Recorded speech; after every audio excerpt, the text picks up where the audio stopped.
Shri Gayatri tours and travels ఈ పేరు వినగానే కైలాస యాత్రకు ప్రత్యేక గుర్తింపు పొందిన సంస్థగా పేరుగాంచింది. 2025 సంవత్సరంలో తెలుగు రాష్ట్రాల్లోనే కాకుండా కర్ణాటక, తమిళనాడులో కూడా ఎక్కువ మంది యాత్రికులను కైలాస యాత్ర చేయించిన సంస్థగా ఇది అగ్రగామిగా నిలిచింది. సో కైలాస యాత్ర ఏ విధంగా చేయాలి, బెస్ట్ సీజన్ ఏంటి, బడ్జెట్ ఎంత, రూల్స్ అండ్ రెగ్యులేషన్స్ ఏ విధంగా ఉంటాయి, నియమ నిబంధనలు ఏంటి, సో ఈ వివరాలన్నీ మనకు తెలియజేయడానికి మనతో పాటు ఉన్నారు Shri Gayatri tours and travels అధినేత శ్రీ భరత్ శర్మ గారు. వారితో మాట్లాడి మరిన్ని వివరాలు తెలుసుకుందాం. నమస్తే సార్. నమస్తే అమ్మా. సో కైలాస యాత్ర గురించి మాకు కొన్ని వివరాలు చెప్పండి. సో ప్రతి ఒక్క హిందూ వాళ్ళ జీవితంలో కైలాస యాత్ర చేయాలని వాళ్ళ లైఫ్ టైం అచీవ్మెంట్గా పెట్టుకుంటారు. సో ఈ కైలాసం ఎక్కడుంది, అసలు గుడి గోపురం లేని ప్రదేశంలో శివుడిని ఏ విధంగా దర్శించుకుంటారు? అమ్మ, ముందుగా రాజ న్యూస్ ప్రేక్షకులకి నమస్కారం. మనం కైలాష్ అండ్ మానస్ సరోవర్ అనేటువంటి రెండు పదాలు వినంగానే ప్రతి ఒక్కరి లైఫ్లో రారాజు వంటి యాత్ర లైఫ్లో ఒక్కసారైనా సరే జీవితకాలంలో మనం హిందువులుగా పుట్టినటువంటి వాటికి సార్థకత కోసం ఖచ్చితంగా రాజులాంటి యాత్రలు ఎన్నో చేసినా సరే రారాజు వంటి యాత్ర ఈ కైలాస యాత్ర చేయాలి అనేటువంటి సంకల్పం ప్రతి ఒక్కరికి ఉంటుందమ్మా. మనం పురాణ ఇతిహాసాలు వాటిలో ఒకసారి చూసుకుంటే మనకు ఇటు రామాయణ మహాభారతాల నుండి మొదలు పెడితే, ఇటు పురాణం నుంచి మొదలు పెడితే, బుద్ధ పురాణం వరకు మొదలు పెడితే వశిష్ఠులు, పంచపాండవులు, అదేవిధంగా గౌతమ బుద్ధుడు తన జన్మగల కారణమంతా కూడా మాయాదేవి తన తల్లి పవిత్ర పుణ్యస్నానం ఆచరించి ఇక్కడ యోగ్యమైనటువంటి ఒక సంతానం కావాలని కోరుకుంటేనే బుద్ధుడు జన్మించారని కూడా మనకు ప్రత్యేక చాలా చెప్తూ ఉంది. ఇప్పుడు ఒకసారి గమనిస్తే ఒక శ్లోకం చెప్తారు మా మహాన్యాసంలో, కైలాస శిఖరే రమ్యే శంకరస్య శివాలయే దేవతాస్తత్ర మోదంతి తన్మే మన శివ సంకల్పం వస్తూ అని చెప్తూ వస్తారం. అంటే ముక్కోటి దేవతలు సైతం ఆనందాన్ని, రమణీయతని పొందేటువంటి ఒక ప్రదేశం ఏదైనా ఉంది అంటే అది ఒక కైలాసగిరి అని. అదేవిధంగా మన యొక్క శరీరంతో మనం బ్రహ్మలోకం కానీ అదేవిధంగా విష్ణులోకానికి వెళ్ళి మనం దర్శించుకునేటువంటి మనము సజీవ దేహంతో మన కంటితో సాక్షాత్తు శివపార్వతులను దర్శించి ధరించేటువంటి యొక్క అవకాశం కేవలం ఒక కైలాసగిరి రూపంలో మనకు ఆ శివపార్వతులను దర్శించేటువంటి అవకాశం ఉంది అనేటువంటిది అందరూ ప్రగాఢంగా భావించేటువంటిది. అయితే ఇందాక మీరు అన్నట్టుగా గుడి, గోపురం, అర్చనలు, అభిషేకాలు ఇవన్నిటికీ నెక్స్ట్ లెవెల్ యాత్ర ఇదంతా కూడా. అంటే ప్రకృతిలోనే మనకు స్వామివారు, అమ్మవారు ఎవరెవరు ఏ రూపాల్లో అయితే దర్శించాలనుకుంటారో ఆయా రూపంలో వారు ఖచ్చితంగా స్వామివారు, అమ్మవారు దర్శింపజేసి తరింపజేసేటువంటి యొక్క యాత్రగా భావించేటువంటి అద్భుతమైనటువంటి యొక్క యాత్ర అని చెప్తారమ్మ. సో ఇందులో మనం గమనిస్తే మనం ద్వాదశ జ్యోతిర్లింగాలు, శక్తిపీఠాలు ఇవన్నీ వెళ్ళిన తర్వాత, ఇవన్నీ మనకు ఒక మెట్టు ఎక్కుకుంటూ వెళ్ళిన తర్వాత సాక్షాత్తు గుడి గోపురం లేకుండా ప్రకృతిలోనే స్వామివారు కనిపించేటువంటి యొక్క అద్భుతమైనటువంటి ఆ ఫీల్ని అనుభవించడమే ఈ కైలాస యాత్ర అని చెప్పచ్చమ్మా మనం. సో కైలాస యాత్ర చేయడానికి బెస్ట్ సీజన్ ఏంటి? ఈ సంవత్సరం 2026లో చూస్తే ఏప్రిల్ మాసంలోనే మనకు మొదలవుతుంది. కానీ ఇది అశ్వ సంవత్సరము అని 12 సంవత్సరాల కైలాస యాత్ర ఫలితం కేవలం ఈ ఒక్క సంవత్సరంలో చేస్తే వస్తుంది అనేటువంటి ప్రతీకతో మనం సహజంగా బుద్ధులు కానీ అదేవిధంగా జైన్స్ కానీ బోన్ మతస్థులు కానీ వీరందరూ కైలాస యాత్ర లైఫ్లో ఖచ్చితంగా 12 సార్లు చేయాల్సిందే అమ్మ. 12 సార్లు కైలాసగిరి యొక్క పరిక్రమ కూడా చేయాలి. అటువంటిది ఈ కైలాస యాత్రని ఈ 2026 సంవత్సరంలో ఒకసారి కైలాస యాత్ర చేస్తే వారి అకౌంట్లో 12 సార్లు పడుతుంది అనేటువంటి యొక్క ప్రతీకతో ప్రతి ఒక్కరు ఈ సంవత్సరం వెళ్ళడానికి అవకాశము. అదేవిధంగా సాగా ఫెస్టివల్ అనేటువంటిది చాలా బ్రహ్మాండంగా జరుగుతుంది అక్కడ. అందుకని లోకల్ వారికి ఈసారి ఏప్రిల్ అండ్ మే ఈ 2 మాసాలు వారికి అవకాశం ఇస్తూ జూన్ 1వ తారీఖు నుంచి మన ఇండియన్ పాస్పోర్ట్ హోల్డర్స్కి పర్మిట్ అండ్ స్టాంపింగ్స్ జరిగేటువంటి అవకాశం ఇస్తున్నారు ఈసారి. కాబట్టి మే ఎండింగ్లో అలా మనం పెట్టుకొని తిరిగి సెకండ్ ఆప్షన్కి వెళ్ళి మళ్ళీ మనం పోస్ట్ పోన్మెంట్స్ లేకుండా జూన్ నుండి మనం కైలాస యాత్ర మనం మొదలు పెట్టుకోవచ్చు. June, July, August, September, October 15 నుంచి 20వ తారీఖు వరకు కూడా మనకు వాతావరణం అనుకూలిస్తూ ఎక్కడ కూడా క్లైమాటికల్ కండిషన్స్ వల్ల ఇబ్బంది లేకుండా ఉంటుందని చెప్పచ్చు. అండ్ మరీ ముఖ్యంగా ఇందులో వర్షాకాలం అని కొంతమందికి జూలై, ఆగస్టులో వర్షాలు పడతాయి కదా అనుకుంటారు. కానీ ఇక్కడ మనం హై ఆల్టిట్యూడ్ అంటే ఆల్మోస్ట్ సీ లెవెల్ దాటి చాలా ఎత్తుకు వెళ్ళిపోయాం. మేఘాలని మనం దాటుకొని వెళ్ళిపోయిన తర్వాత బరువుగా ఉన్న మేఘాలన్నీ నేపాల్ పాటలో ఉంటే బరువు లేకుండా ఉన్నటువంటివి మాత్రం పైన ఉన్నప్పుడు అందులో వర్షపాతం అనేటువంటి దాని తక్కువ పడడం ఒకటి. ఒకవేళ వర్షం పడినా డ్విజ్లింగ్ పడుతుంది తప్ప ఇక్కడ ఎక్కడో కొండ చర్యలు పడడం కానీ వరదలు వచ్చేటువంటి ఛాన్సెస్ లేవు. కాబట్టి ఈ యొక్క సంబంధించినటువంటి కైలాస యాత్రని మే నుంచి మొదలు పెడితే సెప్టెంబర్ ఎండ్ అండ్ అక్టోబర్ 15-20 వరకు కూడా ఈ యొక్క యాత్ర చేయడానికి అనుకూలమైనటువంటి ఒక సమయము అని చెప్పొచ్చమ్మా మనం. అవును. అండ్ ఈ ఇయర్ స్పెషల్ ఏంటంటే ఈ అశ్వ సంవత్సరం ఏదైతే ఉందో, సో 2025 వరకు చేసుకున్న యాత్ర ఒకటి, సో 2026లో చేసుకునేది ప్రత్యేకం. ఎందుకంటే ఈ ఇయర్ చేసుకునే వాళ్ళు ఒక్కసారి ఈ యాత్ర చేస్తే మీరు 12 సార్లు దర్శించుకున్నట్టే. కాబట్టి ఎవరైతే ఇంట్రెస్టెడ్గా ఉంటారో ఈ ఈ ఇయర్ మాత్రమే ప్లాన్ చేసుకోవడానికి ట్రై చేయండి. సో 2026 కైలాస యాత్రలో documentation process, rules and regulations ఎలా ఉంటాయండి? అమ్మ యాక్చువల్గా ఒకప్పుడు భౌగోళికంగా ఇది భరతవర్షం, భరతఖండం, జంబూ ద్వీపం అనేటువంటి ప్రాంతంలో ఉన్నప్పటికీ కూడా ఈ యొక్క కైలాసగిరి అండ్ మానస సరోవరం ఈ రెండు కూడా కాలక్రమేణా ఇక్కడ నుండి నేపాల్ నుండి Tibet which is occupied by China.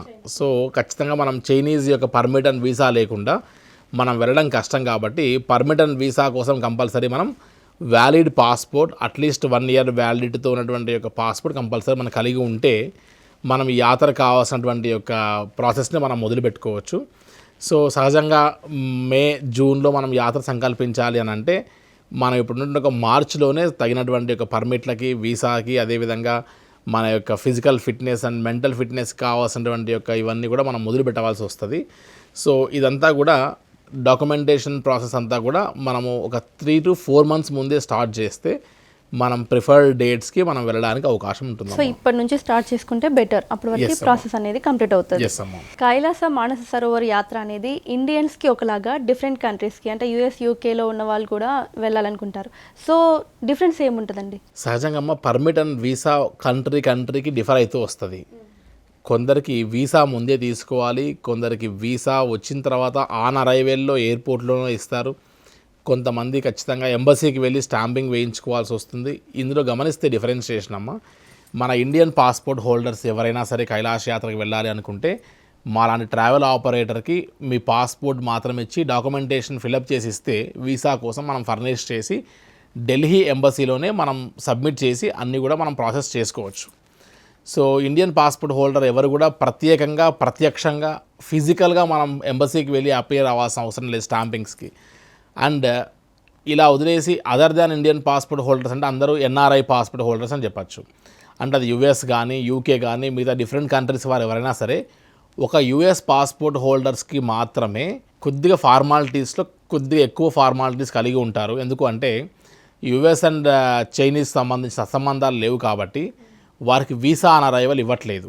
కాబట్టి వీరు ఖచ్చితంగా 4 days ముందే కాఠ్మండు రావాలి, ఎంబసీలో అపియర్ అవ్వాలి, పాస్పోర్ట్ మన ఏజెంట్కి సబ్మిట్ చేస్తే మనం వారిని తీసుకెళ్ళి ఎంబసీలో మనం ఫిజికల్గా అపియర్ చేయించాల్సి వస్తుంది.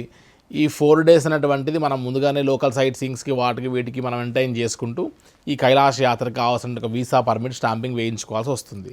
సో లాస్ట్ ఇయర్ ఏం చేసాము అంటే ఇంత 4 days మళ్ళీ అక్కడ వెయిట్ చేసి మళ్ళీ వీళ్ళు వీసా కోసం ఇబ్బంది పడకుండా రిటర్న్లో ఏదైనా ఒక డే లేట్ అయినా సరే వెళ్ళాలని ఒక ఫ్లైట్ టికెట్ మళ్ళీ మిస్ అవ్వడము, వారికి ఉద్యోగాలకి వాటికి ఫారిన్ కంట్రీస్లో ఇబ్బందికరంగా ఉంటుంది. కాబట్టి అటువంటి ఎగ్జంప్షన్స్ అవి లేకుండా ఉండడానికి US పాస్పోర్ట్ హోల్డర్స్కి మాత్రమే ముందుగానే 3 months ముందే మనం వారి చేత సంబంధించినటువంటి యొక్క చైనీస్ ట్రావెల్ వీసా ఒకటి, మనం టూరిస్ట్ వీసా ఒకటి అప్లై చేయించేటువంటి ప్రయత్నం చేసి అందులో టర్మినాలజీస్లో కొన్ని వర్డ్స్ వాడకుండా కైలాష్, మానస్ సరోవర్ ఇటువంటి వర్డ్స్ వాడకుండా డిఫరెంట్ వర్డ్స్ వాడుతూ మనం వీసా తీసుకుని మనం ఇటు సాగా నుంచి బై రోడ్ అయినా సరే, లేదంటే ఇక్కడ తక్లాకోట్ హిల్సా నుంచి బై హెలికాప్టర్ రూట్ అయినా సరే మనం ఎంటర్ అయ్యి ఇండియన్ పాస్పోర్ట్ హోల్డర్స్తో కూడా కలిసి మనం పాస్పోర్ట్ హోల్డర్స్తో పాటు మిక్స్ అయిపోయి మనం కైలాస యాత్ర చేయొచ్చు ప్రశాంతంగా.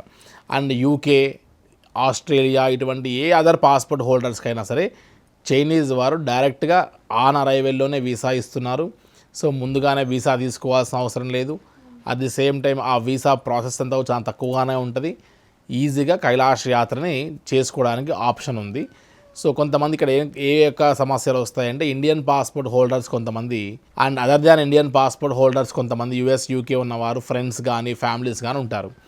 వీరందరూ ముందుగానే వెళ్ళి ఇవన్నీ వ్యవహారాలు జాగ్రత్తగా చేసుకుని ఒక 4 days ముందు వెళ్ళి, లేదంటే ముందుగానే బయట ఉన్నవారు ముందుగానే వీసాస్ తీసుకొని ఇండియన్ పాస్పోర్ట్ హోల్డర్స్తో పాటు క్లబ్ అయి కూడా యాత్రలు చేయొచ్చు.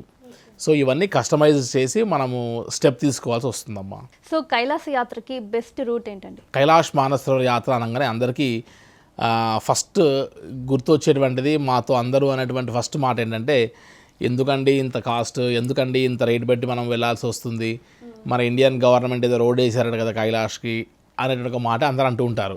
సహజంగా మినిస్ట్రీ ఆఫ్ ఎక్స్టర్నల్ అఫైర్స్ వారు MEE అనేటువంటి వారు ఎవ్రీ ఇయర్ ఒక లక్కీ డ్రా ద్వారా ఒక 400 మందికో 500 మందికో లక్కీ డ్రా ద్వారా కైలాష్ యాత్రకి పిక్ చేసి ఒక 5-6 ప్లేసెస్లో మనకు హెల్త్ చెకప్స్ చేసి 25 రోజులు టఫెస్ట్ రోడ్లలో మనం కైలాష్ యాత్రకు ట్రావెల్ చేయాల్సి వస్తుంది. సో ఇక్కడ వైఫ్కి వస్తే హస్బెండ్కి రాకపోవచ్చు, హస్బెండ్కి వస్తే వైఫ్ రాకపోవచ్చు. ఎక్కడ ఏ ప్రదేశంలో చిన్న BP ఫ్లక్చువేషన్స్ అయినా సరే మనల్ని అలో చేయకుండా మళ్ళీ బ్యాక్ పంపించేస్తారు. సో ఇక్కడ ఈ యొక్క వ్యవహారం అనేటువంటిది ఎవరికి సెట్ అవ్వదు. కానీ ఈ ఇండియా నుంచి డైరెక్ట్గా మనకు చైనా వాల్ బద్దలగొట్టి మనం యుద్ధం చేసి మనం ఎప్పుడు రోడ్ వేయాలి మానసరోవరం వరకు అది సాధ్యం కాని పని. అది కేవలం అది వాడుకలో ఉన్నటువంటి యొక్క ప్రచారమే తప్ప అది దాని వాస్తవం లేదు. ఇలా కాకుండా ఈజియెస్ట్ వే ఎక్కడ కూడా మనం స్ట్రెయిన్ అవ్వకుండా, మనం ఈ పర్మిట్ అండ్ వీసాస్లో ఎక్కడ ఇబ్బంది కలగకుండా, ఈ మెడికల్ చెకప్స్ ఏవి కూడా లేకుండా మనకు మనం సెల్ఫ్గా ఫిట్గా ఉన్నామనుకుంటే ట్రావెల్ చేసేటువంటి ఒక మార్గం ప్రైవేట్ రూట్స్. ఒకటి కాఠ్మండు నుండి బై రోడ్డు ద్వారా వెళ్ళడం, రెండవది హెలికాప్టర్ మార్గం గుండా లక్నో నేపాల్గంజ్ నుంచి ట్రావెల్ చేయడం. ఒకసారి మనం రోడ్ రూట్ అనేది చూసుకుంటే హైదరాబాద్ నుండి కాఠ్మండు వెళ్ళిపోయిన తర్వాత కాఠ్మండు నుంచి మనకు 14 days రోడ్ ట్రావెల్ చేయాల్సి వస్తుంది. తిరిగి కీరోంగ్, సాగా, మానసరోవర్, అక్కడ నుండి యమద్వార్ వరకు వెళ్ళి చివరి కైలాష్ 3 రోజుల పరిక్రమ కూడా చేసుకొని తిరిగి కాఠ్మండు రావడానికి మనం సుమారుగా 1900 కిలోమీటర్లు బై రోడ్ ట్రావెల్ చేసేసరికి రోజుకి 8-10 గంటల సేపు కూర్చొని ట్రావెల్ చేస్తే పెద్దవారికి ఓపిక లేక కైలాష్ యాత్రే నెక్స్ట్ టైం అచీవ్మెంట్ లాంటి యాత్ర లైఫ్లో. దాని తర్వాత కైలాష్ యాత్ర పరిక్రమ అనేటువంటిది సెకండ్ లెవెల్లో ఉంటుంది, నెక్స్ట్ లెవెల్లో ఉంటుంది. సో ఆ పరిక్రమకు మనకు ఓపిక లేకపోయి చివరికి మనము అన్ని ఆశలతో వెళ్ళి పరిక్రమ చేయలేకపోయామని మళ్ళీ లైఫ్లో ఇంకొకసారి మళ్ళీ చేయాల్సిన పరిస్థితి వస్తుంది. ఇలా కాకుండా మన యొక్క శక్తి, మన సామర్థ్యం అంతా 1 కిలోమీటర్ అంటే 1 కిలోమీటర్ కూడా నడవకుండా, రోజుకి 1 hour కంటే ఎక్కువ డ్రైవ్ లేకుండా ఫ్లైట్ అండ్ హెలికాప్టర్స్ రూట్ వాడుకుంటూ హైదరాబాద్ టు నేపాల్గంజ్ అనేటువంటి ఒక ప్లేస్కి లక్నో వరకు మనం ఫ్లై అవుతాం. లక్నో నుండి నేపాల్గంజ్ అనేటువంటి ఒక ప్లేస్కి జస్ట్ 4 hours నేషనల్ డ్రైవ్లో వెళ్ళిపోవచ్చు. అక్కడ నుండి వాగేశ్వరి అమ్మవారు, శక్తిపీఠ అమ్మవారు నాలుకబడ్డ ప్రదేశం చూస్తాం. అక్కడ నుండి నెక్స్ట్ డే 2 సిమికోట్ నుంచి మనం నేపాల్గంజ్ టు సిమికోట్ ఫ్లై అవుతాం చార్టర్డ్ ఫ్లైట్లో. సిమికోట్ నుండి హెలికాప్టర్స్లో వెళ్తాం. చైనీస్ బార్డర్ వెళ్ళిన తర్వాత జస్ట్ 200 to 300 meters వరకు మాత్రమే మనం చిన్న బ్రిడ్జ్ దాటుకుంటూ వెళ్ళి ఎంబసీలో ఫార్మాలిటీస్ చేయించుకొని 1 hour మాత్రమే తక్లాకోట్ అనేటువంటి ప్లేస్కి వెళ్తాం. ఇక్కడ చైనీస్ ల్యాండ్లో ఎక్కడ మనకు ఫ్లై ఉండదు, నో ఫ్లై జోన్ అదంతా కూడా. కాబట్టి చైనీస్ ల్యాండ్కి వెళ్ళడానికి మనం రోడ్డు మార్గం కూడా 4 days ట్రావెల్ చేసాం. అటువంటిది 1 hourలో మనం బై హెలికాప్టర్ అండ్ ఫ్లైట్స్లో వెళ్ళిపోగలిగాం మనం. సో తక్లాకోట్ అనే ప్లేస్కి వెళ్ళిన తర్వాత ఖచ్చితంగా 2 night halls అనేటువంటిది మనం లేకపోతే హై ఆల్టిట్యూడ్కి మన బాడీ అనేది అడ్జస్ట్మెంట్ కాదు. కాబట్టి పెద్దవారు ఖచ్చితంగా 2 night halls కంపల్సరీ స్టే చేసిన తర్వాతనే మానసరోవరం వెళ్ళవలసి వస్తుంది. సో 4th day మనం మానసరోవరం వెళ్తాం. మానసరోవరం ఒడ్డు వరకు బస్సు వెళ్తుంది, ఎక్కడ నడిచింది లేదు ఇంతవరకు. తిరిగి అక్కడ నుండి యమద్వార్ అంటే ఒక పాయింట్కి మనం వెళ్తాం. అష్టపది అనే పాయింట్ చూస్తాం. కైలాసగిరిని చాలా దగ్గర నుండి అద్భుతంగా చూసేటువంటి ఒక పాయింట్ అది. సో ఇంతవరకు యమద్వార్ వెళ్ళేంత వరకు 2 కాళ్ళు లేకుండా కైలాష్ చేయొచ్చమ్మ. సో ప్రపంచ దేశాల్లో అత్యంత ఈజియెస్ట్ యాత్ర, సులువైన యాత్ర, కష్టం లేకుండా ఉన్న యాత్ర చార్ధామ్ లాగా, అమర్నాథ్ లాగా కొండలు, గుట్టలు, లోయలు, వెళ్ళే గుర్రం, వచ్చే గుర్రం, వెళ్ళే మనిషి, వచ్చే మనిషి, వెళ్ళే డోలి, వచ్చే డోలి, ఇరుకైనటువంటి రోడ్లలో కాకుండా చాలా విశాలమైనటువంటి పరిస్థితులు, ఎక్కడ ల్యాండ్ స్లైడ్స్ కానీ ఏ ఇబ్బందులు లేకుండా ఉన్నటువంటి ఏకైక యాత్ర కైలాష్ యాత్ర. సో కష్టం ఎక్కడ లేదు. హైదరాబాద్లో బయలుదేరితే హైదరాబాద్ వచ్చే వరకు ఈజీగా రావచ్చు. రెండవ థింగ్ ఏంటంటే అసలైనటువంటి ఒక టాస్క్ ఏంటి అంటే బ్రీతింగ్ ప్రాబ్లం ఉన్నవారు, ఆక్సిజన్ కంటెంట్ తక్కువ ఉన్న ప్లేస్కి వెళ్తున్నాం కాబట్టి ఇబ్బంది, నెంబర్ 1. నెంబర్ 2 ఏంటంటే పరిక్రమ అనేటువంటిది చేయకపోతే అసలు నడిచిందే లేదు. ఇప్పుడు అసలు టాస్క్ మొదలయ్యేటువంటిది ఏంటంటే డే 6 మనం ఒక 14 kilometers చాలా ప్రశాంతమైన ల్యాండ్లో ట్రావెల్ చేస్తాం. ట్రెక్కింగ్ అనేటువంటిది 14 kilometers చాలా ఈజీగా 5 to 6 hours వెళ్ళిపోవచ్చు. అండ్ డే 2 పరిక్రమలో అయితే ఫస్ట్ 6 kilometers హైట్గా ఉంటుంది. హై ఆల్టిట్యూడ్లో ప్లేన్ నడవడమే కష్టం. అటువంటిది హైట్లో వెళ్ళి నడవడం కాస్త టఫ్గా ఉంటుంది. కాబట్టి ఈ 6 kilometers మనం సక్సెస్ అయితేనే పరిక్రమ అనేటువంటి సక్సెస్ అవుతుంది. కాబట్టి గుర్రం తీసుకోగలిగితే గుర్రానికి హై ఆల్టిట్యూడ్ అనేటువంటి సంబంధం ఉండదు. కాబట్టి అది ప్రశాంతంగా మనల్ని డాల్మాలా పాస్ అనేటువంటి పాయింట్కి చేర్చి అక్కడ నుండి మనం గౌరీకుండ్ దగ్గర నుంచి కింద దిగుతూ వస్తాం. ఆ 6 kilometers డౌన్ దిగితే మళ్ళీ మన గుర్రాలు వెయిట్ చేస్తాయి ఒక పాయింట్లో. అక్కడ నుండి ఇంకొక 6 kilometers మనం హోటల్ వరకు జుదుల్పుక్ అనే పాయింట్ వరకు వెళ్ళిపోతాం మనం. సో సెకండ్ డే పరిక్రమ పూర్తి చేసుకుంటాం. థర్డ్ డే పరిక్రమ అసలు కౌంట్లో కూడా రాదు, 4 to 5 కిలోమీటర్సే ఉంటుంది. సో సెకండ్ డే పరిక్రమ అనేటువంటిది మన డిసైడింగ్ ఫ్యాక్టర్ ఉంటుంది అనమాట. కాబట్టి చాలామంది పోనీ పోటర్ తీసుకోకుండా ఎందుకు మనం ఖర్చు పెట్టాలి అని అనుకుని కానీ అక్కడ దొరుకుతాయిలే ఆ ఒక్క డేకి తీసుకోవచ్చులే అనుకునేటువంటి వారు డిసప్పాయింటెడ్తో చివరికి అక్కడ దొరకక వాళ్ళందరూ తిరిగి మళ్ళీ ఫస్ట్ డే పరిక్రమనే పూర్తి చేసుకుని బ్యాక్ వచ్చేస్తారు. కొంతమంది ఫస్ట్ డే పరిక్రమ చూసుకుంటే ఆల్మోస్ట్ 3 ఫేసెస్ కవర్ అవుతాయి, ఎక్సెప్ట్ ఈస్ట్ ఫేస్ తప్ప. సౌత్ నుండి మనం వెస్ట్ ద్వారా నార్త్కి వెళ్ళిపోతాం. సో డిఫరెంట్ అద్భుతమైనటువంటి ఒక ఆ ఫేసెస్ అన్నీ, కైలాష్ యొక్క అద్భుతమైనటువంటి ఒక దృశ్యాలన్నీ మనం ఫస్ట్ డే పరిక్రమను చూస్తున్నాం కాబట్టి నార్త్ ఫేస్ వరకు వెళ్ళి దర్శనం చేసుకుని నెక్స్ట్ రోజు బ్యాక్ వచ్చేసేయచ్చు. కొంతమంది ఓపిక లేని వారు కైలాసగిరిని యమద్వార్ వరకే దర్శనం చేసుకుని డార్చన్లో స్టే చేయొచ్చు.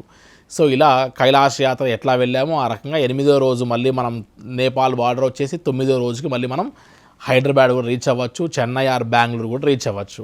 సో ఒక డే బఫరింగ్గా పెట్టుకున్నా కూడా 10 డేస్లోనే అంతా కూడా పూర్తయ్యేటువంటి యాత్ర. సో సులువైనటువంటి యాత్ర బై రోడ్ రూట్లో వెళ్ళడము, అదేవిధంగా సంబంధించినటువంటి యొక్క మన ఎనర్జీ అంతా కైలాసగిరి పరిక్రమ కోసం వాడుకోవడం అనేటువంటిది వైజ్ డెసిషన్గా భావించి సుమారుగా 800 మంది చిల్లర లాస్ట్ టైం ట్రావెల్ చేస్తే ఒక్కరంటే ఒకరు మా ద్వారా రోడ్ రూట్లో వెళ్ళలేదమ్మా, అందరూ బై హెలికాప్టర్ రూట్ ట్రావెల్ చేశారు. సో ఈ సంవత్సరం కూడా ఆల్మోస్ట్ ఇప్పుడు సంవత్సరం అశ్వ సంవత్సరం హార్స్ ఇయర్ అనేటువంటి ఒక దీంట్లో కైలాష్ యాత్ర అనేటువంటిది ఆల్రెడీ పర్మిట్స్ అండ్ వీసాస్ కోసం అప్లై చేస్తున్నాం. ఇప్పటి వరకు కూడా సుమారుగా 600 పైన చిల్లర మనకు కైలాష్ యాత్రకి ఇప్పటికే బుక్ అయినట్టు పరిస్థితులు ఉంటే దాంట్లో కూడా ఎవ్రీబడి ఇన్ హెలికాప్టర్ రూటే, ఏ ఒక్కరు రోడ్ రూట్లో వెళ్ళేటువంటి దాఖలాలు లేవు. కానీ మాలాంటి ఆపరేటర్కి రోడ్ రూట్లో కైలాష్ యాత్ర చేయడం చాలా ఈజీ టాస్క్.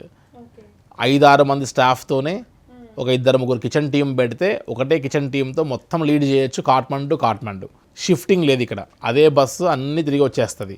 కానీ అదే హెలికాప్టర్ రూట్లో అయితే నేపాల్గంజ్లో, సిమికోట్లో, హిల్సాలో, తక్లాకోట్లో, మానసరోవర్లో, అదేవిధంగా అక్కడ నుండి డార్చన్ ప్లస్ పరిక్రమ ఇన్ని ఎక్సర్సైజెస్ అనేటువంటి దాంట్లో మల్టిపుల్ వర్కౌట్స్ చేసి అన్ని ప్లేసెస్లో మా టీం ఆపరేట్ చేస్తూ రావాల్సి వస్తుంది.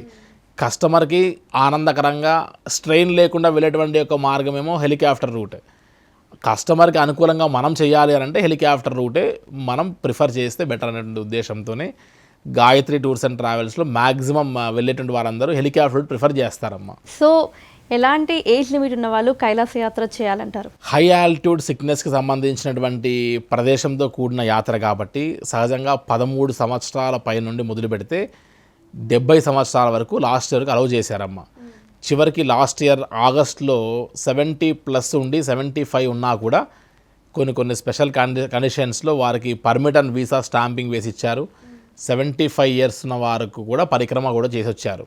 సో ఇక్కడ వయస్సు అనేటువంటిది లంగ్ ఇన్ఫెక్షన్స్తో కూడి వారికి ప్రాబ్లమాటిక్గా ఉంటుందేమో అనే ఉద్దేశంతో వారికి లంగ్ ఇన్ఫెక్షన్స్ ఉంటాయేమో అని 70 వరకు పెట్టారు తప్ప ఇప్పుడు 75 వరకు ట్రావెల్ చేయొచ్చు, ప్రొవైడెడ్ మనకు breathing problems, lung infections, respiratory problems లేకుండా ఉండాలి.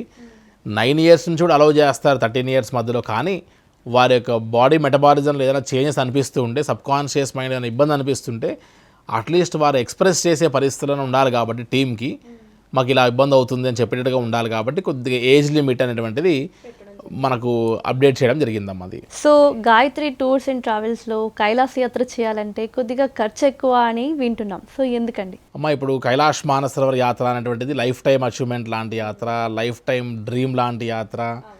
ఇది లైఫ్లో ఒకేసారి సంకల్పించేటువంటి యాత్ర. ఆల్రెడీ లక్షలు ఖర్చు పెట్టుకుని పోయేటువంటి యాత్ర. సామాన్యులు రూపాయి కూడబెట్టుకునే దగ్గర నుంచి మొదలు పెడితే సేవింగ్స్ గట్టిగా ఉండి వెళ్దాం పదా ఏం కాదనుకునేటువంటి వాళ్ళు 2 రకాల వాళ్ళు ఉంటారు. 5,000 10,000 ఇన్స్టాల్మెంట్లో మేము కడతామనేటువంటి కస్టమర్ వస్తారు, ఒకేసారి పే చేస్తామనే కస్టమర్ చూస్తాం మేము. సో ఈ రెండింటిలో వ్యత్యాసం అందరికీ ఫైనల్ డెస్టినీ కైలాష్ యాత్ర, దాన్ని మనం చూసి తరించాలి అన్నటువంటి ఒక ఫీల్.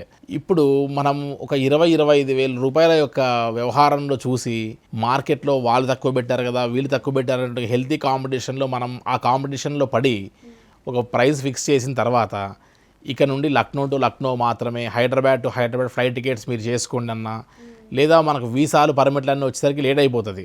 1 వీక్ 10 డేస్ ముందు కూడా మనం ఫ్లైట్ టికెట్స్ చేయాల్సి వస్తుంది. ఇప్పుడు 8,000 10,000 ఉన్న ఫ్లైట్ టికెట్ 20,000 అవుతుంది. అండ్ మనం వచ్చిన తర్వాత రిటర్న్లో కూడా నేపాల్గంజ్లో మనం ల్యాండ్ అయిన తర్వాతే ఫ్లైట్ టికెట్ బుక్ చేసుకోవాలి, లేకపోతే రిటర్న్ ఫ్లైట్ టికెట్ మిస్ అవుతుంది. సో ఇక్కడ డిఫరెన్షియేషన్ ఖచ్చితంగా ఫేర్లో ఉంటుంది. అట్ ది సేమ్ టైం మళ్ళీ పరిక్రమ చేసే దగ్గర ఒకవేళ ఫస్ట్ డే పరిక్రమ చేశారు, సెకండ్ డే మీకు ఓపిక లేదు, తిరిగి కిందికి వస్తే మీకు అకామిడేషన్ కింద ఉండాలి. లేదు మీరు పరిక్రమ స్టార్ట్ చేశారు కాబట్టి మీరు పైనే ఉండాలి, కింద అవకాశం లేదని మళ్ళీ మీకు $100 పే చేయమని చెప్తే which is equal to 9,100 rupees pay చేయాల్సి వస్తుంది. సో అక్కడ ఎక్స్ట్రా ఛార్జెస్. మీరు 2 రోజులు ఖచ్చితంగా కైలాష్కి వెళ్ళకంటే ముందే, మానసరోవరంకి వెళ్ళకంటే ముందే ఖచ్చితంగా తక్లాకోట్లో 2 నైట్ హాల్స్ ఇవ్వాలి. ప్లస్ రిటర్న్లో వచ్చినప్పుడు కూడా స్ట్రెయిన్ అయి ఉంటారు కాబట్టి ఒక నైట్ హాల్ తక్లాకోట్లో ఖచ్చితంగా ఇవ్వాలి. స్టార్ హోటలే. సో స్టార్ హోటల్లో ఒక రోజు రూమ్ ఇవ్వాలంటే ఆల్మోస్ట్ ఒక 8,000 నుంచి 10,000. ఒక రోజు డే పెరిగింది కాబట్టి ఒక $100 మళ్ళీ పర్మిట్ ఛార్జెస్లో ₹1 కోటి ఖర్చు పెట్టినా సరే 3 నైట్ హాల్స్ తక్లాకోట్లో ఇచ్చినటువంటి దాఖలాలు ఇండియాలో ఏ ట్రావెల్ ఆపరేటర్ చేయలేని పని అమ్మది. సో ఈ సిచ్యువేషన్స్లో 20,000 25,000 ఎక్స్ట్రా ఖర్చు పెట్టి నేను ప్రశాంతంగా వెళ్ళాలి, ఆరోగ్యంగా తిరిగి రావాలి, లైఫ్ టైం అచీవ్మెంట్ పూర్తవ్వాలి, కైలాస యాత్ర యొక్క పరిక్రమ అవ్వాలి అనేటువంటి వారికి మాత్రమే ఈ యొక్క గాయత్రి టూర్స్ అండ్ ట్రావెల్స్ అనేటువంటి సర్వీస్ ఉపయోగపడుతుందమ్మా. సో ప్రీమియం కస్టమరే, ప్రీమియం కైలాస యాత్ర చేయాలనుకున్న వారికి, 0% కంప్లైంట్స్ ఉండాలనుకున్న వారికి మాత్రమే గాయత్రి గుర్తొస్తుంది. అండ్ మార్కెట్లో 20,000-25,000 ఫ్లక్చువేషన్స్ చూసుకొని వచ్చిన తర్వాత కూడా అది కూడా మాకు ప్లస్ అవుతుంది. ఎందుకంటే ప్రతి డే 100 మంది మన కైలాస యాత్ర చేసేవారు కనబడుతూ ఉంటారు వీళ్ళకి. సో వెళ్ళాల్సిన రోడ్ సేమ్ రోడ్డు వెళ్తారు, సేమ్ హెలికాప్టర్ రూట్లో ట్రావెల్ చేస్తుంటారు. ఫుడ్ దగ్గర నుంచి, అకామిడేషన్ దగ్గర నుంచి, వారు వేసుకునే జర్కిన్స్, వారు వాడే బ్యాగ్స్, వారు వాడే థింగ్స్ దగ్గర నుంచి అన్నీ హై క్వాలిటీలో ఉండి వారి యొక్క సర్వీసెస్ కూడా ఈచ్ అండ్ ఎవ్రీ కనెక్టింగ్ డాట్లో మన ఓన్ ఆపరేటర్లు ఉండి వర్క్ చేసేటప్పుడు అసలు మమ్మల్ని ఎవరు పంపించారో తెలియదు, ఎవరి దగ్గర ఉంటున్నామో తెలియదు, ఎవరు ఆపరేట్ చేస్తున్నారో తెలియదు, ఎక్కడ ఎవరిని పట్టుకోవాలో తెలియదు, ఎవరు వచ్చి మనం పలకరిస్తారో తెలియదు అన్నటువంటి ఒక ట్రావెల్ ఏజెన్సీతో ట్రావెల్ చేసినటువంటి సందర్భాన అప్పుడు అనిపిస్తుంది గాయత్రిలో వెళ్ళకుండా తప్పయ్యేది. చాలా మంది పలకరిస్తారమ్మా, అయ్యో మేము ఆఫీస్కి వచ్చాము సార్, మేము మీతో పాటు రాలేదు, ఇప్పుడు ఫీల్ అవుతున్నాం ఎందుకు రాలేదని. మా ఫ్రెండ్స్ చాలా మంది ఉన్నారు, మా రిలేటివ్స్ ఉన్నారు, మేము వారికి మీపే సజెస్ట్ చేసాము ఆల్రెడీ అని అక్కడ మళ్ళీ తిరిగి మన మార్కెటింగ్ అనేది వాళ్ళు అక్కడే చేస్తారు. సో కాబట్టి కైలాస యాత్ర అనేటువంటిది ఖర్చుతో ఎవరు ఆలోచించారమ్మా. దీంట్లో సహజంగా లైఫ్ టైం అచీవ్మెంట్ లాంటి యాత్రని జాగ్రత్తగా, ప్రశాంతంగా, ఆర్గనైజ్డ్గా ఒక 10,000 ఖర్చు పెట్టినా సరే జాగ్రత్తగా వ్యవహారం చేయాలనేటువంటి ఒక వారే కైలాష్కి వెళ్తారు. కాబట్టి వారికి ఇఫ్స్ అండ్ బట్స్ అని చెప్పి ఇక్కడ చిన్న అక్షరాలతో రాసాం, అక్కడ చిన్న అక్షరాలతో రాసాం, ఇది ఇంక్లూడ్ కాదు, ఇది ఎక్స్క్లూడ్ కాదు అనే పదం ఉండదు. ఒక 1-2 డేస్ ఆలస్యమైనా సరే ఎక్స్ట్రా ఛార్జెస్ ఎవరి దగ్గర వేయకుండా, కలెక్ట్ చేయకుండా కూడా కైలాస యాత్ర చేయాలి అన్నటువంటిది మన ఇంటెన్షన్. ఎయిర్పోర్ట్ నుంచి ఎయిర్పోర్ట్ సింగిల్ NP ఎక్స్ట్రా ఖర్చు నా దగ్గర పెట్టడానికి అవకాశం లేదు అని చెప్పి ట్రావెల్ చేయాలి మాతో. ఇది మా యొక్క ఓపెన్ ఛాలెంజ్ ఫర్ కైలాసమ్మ. సో గాయత్రి టూర్స్ అండ్ ట్రావెల్స్లో ఒక్క పర్సన్ కైలాస యాత్ర చేయడానికి ఎంత బడ్జెట్ అవుతుంది? సహజంగా రోడ్ రూట్ అనేటువంటి దాన్ని ప్రిఫర్ చేస్తే ఒక బడ్జెట్, హెలికాప్టర్ రూట్లో వెళ్తే ఇంకో బడ్జెట్, ఇలా డిఫరెంట్ వారు చూస్ చేసుకున్న దాని రూట్ని బట్టి, వారు చూస్ చేసుకున్నటువంటి యొక్క రూట్స్ని, వారు చూస్ చేసుకున్న ఫెసిలిటీని, దీంట్లో కొంతమంది మేము కాఠ్మండు వెళ్ళి వస్తాము, కొంతమంది నేపాల్ యాత్ర చేసి వస్తాము, డిఫరెంట్గా అడుగుతూ ఉంటారు. సో వారు చూస్ చేసుకున్న దాన్ని బట్టి వారి యొక్క బడ్జెట్ అనేటువంటిది వారికి అప్డేట్ చేయడం జరుగుతూ ఉంటుందమ్మా. సో ఎంత ఉంటుంది సుమారుగా? ఈరోజు కైలాస యాత్రకి వెళ్ళాలి అంటే రోడ్డు మార్గం గుండా ఒక 3 లక్షలు మన దగ్గర పెట్టుకుంటేనే హైదరాబాద్ తిరిగి రావచ్చు ప్రశాంతంగా. అండ్ ఒక 50,000 ఎక్స్ట్రా పెట్టుకోగలిగితే ఇక్కడ 18 రోజుల యాత్ర ప్లస్ దీంతోపాటు 1900 కిలోమీటర్ల స్ట్రెయిన్, ఇవన్నీ లేకుండా హెలికాప్టర్ రూట్లో ఒక 50,000 ఎక్స్ట్రా పెట్టుకుంటే కూడా మనం కైలాస యాత్రని ప్రశాంతంగా పూర్తి చేసుకొని రావచ్చమ్మా ఈజీగా. అలాగే ఫుడ్ ఫెసిలిటీస్ కానీ, హోటల్స్, అకామిడేషన్ ఏ విధంగా ఇస్తారు? సహజంగా ఏ ప్రాంతంలో అయినా సరే ఉన్నటువంటి ది బెస్ట్ అవైలబిలిటీ హోటల్లోనే మనం అంతా అకామిడేట్ చేయాల్సి వస్తుంది. ఎందుకంటే ఈ హై ఆల్టిట్యూడ్ సిక్నెస్లో మనం సరైనటువంటి ఒక ప్రాపర్ వార్మర్స్, రూమ్ హీటర్స్ లాంటివి లేకుండా మనం ఇచ్చినటువంటి హోటల్స్ సెట్ అవ్వదు వాళ్ళకి. కాబట్టి హై ఎండే మనం యూస్ చేయాల్సి వస్తుంది, number 1. Number 2, each and every ప్లేస్లో స్టార్టింగ్ ఫ్రమ్ హైదరాబాద్ నుంచి మొదలు పెడితే కైలాష్ పరిక్రమలో కూడా మనము పోనీ అండ్ పోర్టర్స్ మీద మనం క్యారీ చేస్తూ వీరికి మన south Indian food each and every ప్లేస్లో మనం అన్నీ క్యారీ చేస్తూ మన గ్రాసరీస్ అన్నీ ముందుగానే నేపాల్ గుండా మనం చైనాకు పంపించేసి ట్రక్స్లో వాటర్లో మనం అన్నీ కూడా సెట్ చేసి ఆవిగేట్ చేసి మనం పంపిస్తాం. కాబట్టి మన సౌత్ ఇండియన్ ఫుడ్డే through out the trip enjoy చేస్తారు. సో ఎక్కడ కూడా మన ఫుడ్లో ఇబ్బంది అయ్యింది అంటే నెక్స్ట్ వారికి ఆ యాత్రలో ఎక్కడో దగ్గర ఓపిక తగ్గుతూ వస్తుంది కాబట్టి సౌత్ ఇండియన్ ఫుడ్ అనేటువంటిది కంపల్సరీ ఇవ్వాలి.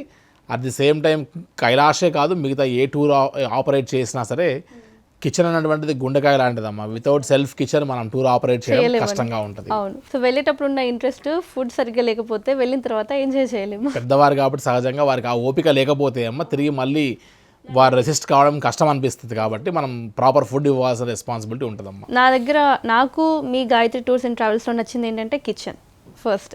ఎందుకంటే కిచెన్లో మన ఫుడ్ తింటేనే ఫుల్ సాటిస్ఫై అవుతాం, తర్వాత ఎంజాయ్ చేయగలుగుతాం జర్నీని. ఎస్. అలాగే రెస్క్యూ మెడికల్ సపోర్ట్ ఎలా ఉంటుందండి? సహజంగా అమ్మ కైలాష్ మానసరోవర్ యాత్రకి వెళ్ళేటువంటి ప్రతి ఒక్కరు సహజంగా బ్రీతింగ్ ప్రాబ్లము, లంగ్ ఇన్ఫెక్షన్స్ ఇవన్నీ ఏం లేకుండా ఉంటేనే సంబంధించిన యాత్ర సంకల్పించాలని చెప్తాం. ఏదైనా మెడికల్ ప్రాబ్లమ్స్ ఏమైనా ఉంటే లంగ్ ఫంక్షనింగ్ టెస్ట్ అని, పల్మనరీ ఫంక్షనింగ్ టెస్ట్ అని 2 టెస్ట్ చేయించుకోమని చెప్తాం మనం. సహజంగా అటువంటి ప్రాబ్లం ఉంటే చెక్ చేయించుకోమని చెప్తాం, డౌట్ లేకుండా. సో ఈవెన్ దో మనం ఇక్కడ ఉండి బ్రీతింగ్ ఎక్సర్సైజెస్, ప్రాణాయామము ఇవన్నీ చేసుకుని వాకింగ్ లాంటివన్నీ చేసినప్పటికీ కూడా ఇంకా కూడా ఇబ్బంది అవుతుంది అక్కడికి పోయిన తర్వాత అనిపిస్తే ఆక్సిజన్ సిలిండర్స్, గమ్మో బ్యాగ్స్ అన్నీ కూడా క్యారీ చేసేటువంటి రెస్క్యూ ఆపరేషన్ టీం ఉంటుందమ్మా ప్రతి దాంట్లో. సో ప్రతి గ్రూప్కి ఒక టీం అనేటువంటిది ఎప్పుడైతే అవిగేట్ చేసి ఉంటామో వారందరూ కూడా తగిన జాగ్రత్త తీసుకుంటూ వస్తారు. ఇంకా కూడా ఇబ్బంది అవుతే దగ్గరలో ప్రతి ఈచ్ అండ్ ఎవ్రీ ప్లేస్లో హై అండ్ మెడికల్ సర్వీసెస్ బాగా డెవలప్ అయ్యాయి. ఇప్పుడు మెడికల్ హాస్పిటల్స్ కూడా తీసుకుని వెళ్ళి మనం మెడికేషన్స్ లాంటివి చేయాల్సి వస్తుంది. 1000 మంది ట్రావెల్ చేస్తే ఒక 2-3 అలాంటి ప్రాబ్లమ్స్ చూస్తామమ్మా ఎవ్రీ ఇయర్. అందరికీ కాదు, సబ్ కాన్షియస్ మైండ్లో వీక్గా ఉన్న వాళ్ళకి మనం ఆన్లైన్ జూమ్ క్లాసెస్ పెట్టి యోగా, ప్రాణాయామం ప్రాక్టీస్ చేయిస్తాం. మనం ఒక యోగా ట్రైనర్ని పెట్టి ఈవెన్ వారికి మంత్లీ శాలరీస్ పే చేసి, అయినా కూడా కొంతమంది నెగ్లెక్ట్ చేస్తేనే అటువంటి సమస్యలు వస్తాయి. కాబట్టి ఫిజికల్గా, మెంటల్గా, సబ్ కాన్షియస్ మైండ్లో మనం ట్యూన్ చేయడం కూడా చాలా అవసరం అని చెప్పొచ్చమ్మా. సో కైలాస యాత్ర చేసిన ఒక కస్టమర్ అనుభూతి ఏంటి, ఎక్స్పీరియన్స్ ఏంటి అనేది ఒకసారి మనం చూద్దామండి. హలో అండి అందరికీ. మేము Shri Gayatri tours and travels వాళ్ళతోని కైలాస్ మానసరోవర్ యాత్రకు వచ్చాము. చాలా బాగుంది. ఫస్ట్ ఆఫ్ ఆల్ ఆ ఇంటెన్షన్తో వస్తే మాత్రం ఏదైనా పాజిటివ్గా అనిపిస్తుంది. మానసరోవరం నుంచి కైలాసగిరిని చూడగానే ఆ హ్యాపీనెస్ కండ్ల నుంచి నీళ్లు గారుతూనే ఉండే. నాకైతే అందరూ అలాగే అన్నారు. అండ్ కైలాస పరిక్రమ అయితే చాలా బాగుంది. డేకి ఒక్కొక్క ఎక్స్పీరియన్స్ చూశాను. ఒకటి నేర్పిస్తుంది. పొయ్యేసి వచ్చాక మాత్రం మనకి ఏదో ఒకటి నేర్చుకుంటామంటాం కదా, ఇందులో నేర్చుకున్నాము. అండ్ వీరి అకామిడేషన్ కానీ, ఫుడ్ కానీ అన్నీ బాగున్నాయి. ఎండ్ ఆఫ్ ద డే మాకైతే ఫుల్ హ్యాపీగా రిటర్న్ వెళ్తున్నాము పరిక్రమణ చేసినందుకు.